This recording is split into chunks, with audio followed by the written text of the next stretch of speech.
kabajamtoota fi dhaggeeffattoota hordoftoota raadiyoo daandii haqaa assalaamu alaykum warahmatullaahi wabarakaatu.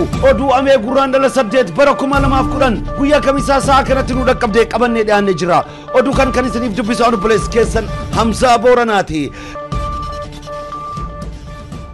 Qabsoon ummata Oromoo masara mootummaa seenuun akka muummichi ministeera Hailemaariam taayitaa kijiba yeroo dheeraadhaaf baadhatee ture lakkisuudhaaf xalayaa akka galfatu isa dirqisiise. Qabsoon hadhaawaa uummanni Oromoo taasisaa jiru akkuma eeggame 4 kiiloo seenuun mataa wayyaanee kan ta'e muummicha ministeera wayyaanee obbo Hailemaariam hojii lakkisuuf xalayaa akka galfatan dirqamsiise. Uummanni Oromoo bakkeewwan garaagaraatti hiriira gaggeessan muummichi ministeera uummata hoogganuuf ga'umsaa fi dandeettii waan hin qabneef taayitaa lakkisuuf gaafachaa akka turan kan yaadatamu ta'u sababu kanaan taayitaa lakkisuuf akka dirqaman gabaafameera. Muummichi ministeera Hailemaariam rakkoon tasgabbaa'uu dhabuu fi siyaasni biyyattii akka hiikamu uummanni naannolee irraa buqqaan akka dhaabbatu barbadaa'uun qabeenya fi balaan investimentii irratti aggaamamus akka furamuuf dirree siyaasaa biyyattii bal'isuuf fedhii mata kiyyaan taayitaa dura taa'ummaa warraaqsa dimokiraatawaa uummata kibbaa fi muummee ministeerummaa irraa gadhiisuuf xalayaa galfadheera jechuun isaa fi xalayaa isaanii kanas koree hojii raawwachiistuu warraaqsa dimokiraatawaa uummata kibbaa fi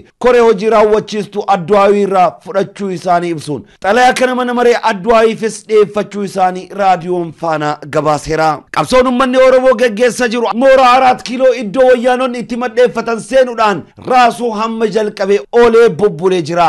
Qeerroon tokkummaan ta'uudhaan qabsoo mooraa 4 kiiloo keessa wayyaanota raase kan hiddaan buqqisuuf yeroo dhumaaf qabsoo isaanii cichanii cimsanii itti fufuu akka qaban dhaamama. Injifannoon kan ummata bal'aati.